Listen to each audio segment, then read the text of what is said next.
पंजाब में विधानसभा चुनावों को लेकर बिगुल बज चुका है, जिसको लेकर बीजेपी की ओर से अपनी जीत को लेकर लगातार दावेदारी पेश की जा रही है। इसी को लेकर 5 जनवरी को फिरोजपुर में प्रधानमंत्री नरेंद्र मोदी की ओर से एक जनसभा का आयोजन किया गया, जिस दौरान उनके द्वारा 500 बेड के अस्पताल का भी उद्घाटन किया जाएगा, जिसके बाद बीजेपी की ओर से पंजाब में अपना शक्ति प्रदर्शन किया जाएगा, जिसकी तैयारियां बीते कई दिनों से लगातार चल रही है। जिसके तहत रविवार को केंद्रीय मंत्री गजेंद्र सिंह शेखावत की ओर से मुक्तसर में अपने कार्यक्रम के दौरान मलोट रोड के पास चहल पैलेस में बीजेपी वर्करों को संबोधित किया गया। इस दौरान केंद्रीय मंत्री ने कहा कि पंजाब में माफिया राज जोरों शोरों से चल रहा है। उन्होंने कहा कि बीते समय के दौरान सरकारों ने इस माफिया राज को बढ़ावा दिया है। इसके साथ ही उन्होंने कहा कि इस माफिया राज को राजनीतिक लोगों का संरक्षण है, जिसके तहत माफिया राज फल फूल रहा है। उन्होंने कहा कि कांग्रेस ने अपने बीते 4.5 सालों के दौरान लोगों की कोई सुनवाई नहीं की है और ना ही कोई विकास किया है। उन्होंने कहा पंजाब में कांग्रेस की सरकार ने सिर्फ लोगों को झूठ बोलकर वोट हासिल किए। इंडियन मिरर टुडे के लिए मुक्तसर से तरसेम की रिपोर्ट। 5 तारीख को फिरोजपुर में देश के यशस्वी प्रधानमंत्री माननीय नरेंद्र मोदी जी पंजाब में विकास की यात्रा को गति देने के लिए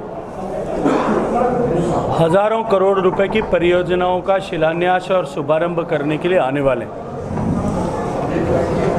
उसी के साथ साथ में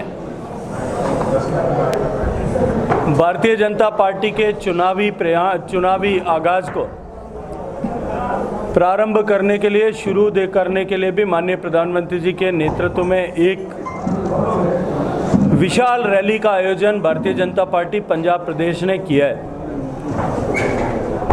पूरे पंजाब में जिस तरह के हालात हैं, इस रैली को लेकर के जितना उत्साह पंजाब के हर एक विधानसभा क्षेत्र में और पूरे पंजाब में आम जन का समर्थन जिस तरह से गांव-गांव, ढाणी-ढाणी और शहर में, मजरे में, टोले में भारतीय जनता पार्टी को मिल रहा है,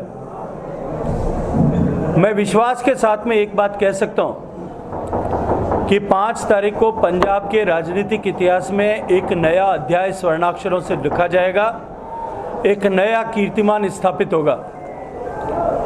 और मैं जिम्मेदारी के साथ में ये बात कह सकता हूं कि पिछले 30-40 साल के इतिहास में किसी भी राजनीतिक पार्टी ने पंजाब में इतना बड़ा प्रदर्शन, इतनी बड़ी रैली नहीं की होगी। उतनी ज़्यादा संख्या की रैली जो है वो पंजाब में होने वाली है। पूरे पंजाब से जो कुल मिलाकर के आकलन किया गया उसके अनुरूप 3500 से ज़्यादा बसेस में बैठ करके लोग इस रैली के लिए उपस्थित होंगे और उसके साथ हजारों की संख्या में छोटे वाहनों से और ट्रैक्टर से भी लोग इस रैली में पहुंचेंगे। इस तरह का भरोसा और विश्वास लोगों ने दिलाया है। मैं ये मानता हूं कि इस रैली से जो चुनाव का आगाज, चुनाव का बिगुल भारतीय जनता पार्टी फूंकने वाली है, उस दिन उस रैली के समापन के साथ में ही पंजाब के इलेक्शन को एक नया नैरेटिव मिलेगा और पंजाब के आगामी चुनाव में भारतीय जनता पार्टी और भारतीय जनता पार्टी का गठबंधन पंजाब लोक कांग्रेस कैप्टन अमरिंदर सिंह जी के नेतृत्व में और आदरणीय सुखदेव सिंह जी ढींडसा साहब के नेतृत्व में संयुक्त अकाली दल ये मिलकर के भारतीय जनता पार्टी के नेतृत्व में सरकार बनाने वाले हैं। पंजाब में डबल इंजन की सरकार बनने वाली है। उसकी दिशा में एक नई गति जो है वो मिलेगी। मैं आप सब मीडिया के मित्रों से जो विलंब हुआ उसके लिए क्षमा प्रार्थना करते हुए आप सबका धन्यवाद करता हूं। बीजेपी खुश नहीं कर सकती, अभी भी धरने पे बैठे हैं एमएसपी चलाएंगे। देखिए, मुझे लगता है कि मेरे पास तो इस तरह का कोई समाचार नहीं है। शेखावत जी, सारे बॉर्डर्स खुल गए हैं, सारे रास्ते खुल गए हैं, पंजाब में अभी भी किसान रास्ते खुल गए हैं। जहाँ तक एमएसपी का विषय है, पिछले 70 साल के राजनीतिक इतिहास में देश में किसी सरकार ने, किसी नेता ने एमएसपी 1.5 गुना मिलेगी इसकी गारंटी नहीं दी थी। ये नरेंद्र मोदी जी की सरकार है, उसने पिछले इतने वर्षों से लगातार 1.5 गुना एमएसपी लाभकारी मूल्य पर दिया है।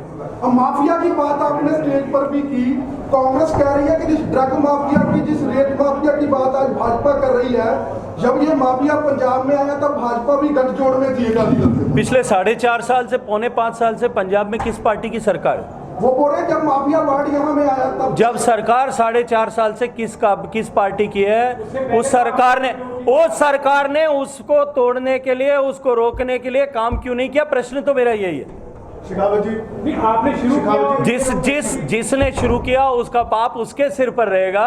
अकाली दल के नेतृत्व में सरकार काम कर रही थी, लेकिन प्रश्न ये है कि 4.5 साल से कांग्रेस की सरकार क्या काम कर रही थी? शेखावत जी, भास्कर से जिसका अनुराग, मेरे से 2 सवाल है। पहला ये है, सीएम को गवर्नर हाउस पर धरना देने जा रहे हैं अपने मंत्रियों को साथ ये रोक लगाते हुए, जो 36,000 मुलाजिम पक्के किए हैं जब और अन्य फाइलें हैं वो बीजेपी के दबाव में गवर्नर ने रोक रखी है, उनको क्लियर नहीं कर रहे हैं। आप क्या इस रोक क्या कहेंगे? मुझे लगता है कि इससे बड़ा झूठ और कुछ नहीं हो सकता है। केवल राजनीतिक प्रपंच जो है वो पंजाब की वर्तमान सरकार और उसके मुख्यमंत्री कर रहे हैं। केवल छल करना, लोगों को झूठे वादे करना, झूठे प्रोमिसेस करना। अब आज पूरे पंजाब के सामने वो बेनकाब हो गए। आज सुखबीर बादल का बयान है कि जो भाजपा में जा रहे हैं वो सिक्की को दाग लगा रहे हैं। मुझे लगता है कि इससे ज़्यादा जो है किसी लोकतांत्रिक देश में, इससे ज़्यादा जो है हल्का विचार किसी का नहीं हो सकता। और ये अपने आप में पंजाब के जो 40-42% दूसरा जो समुदाय है, जो हिंदू है और अन्य संप्रदाय को मानने वाले लोग हैं, जो क्रिश्चियन है, मुझे लगता है कि उनको विचार करना चाहिए, सोचना चाहिए कि अकाली दल की मानसिकता क्या है और उस मानसिकता के साथ में उनको कितना सहयोग करना पंजाब की जनता चाहती है।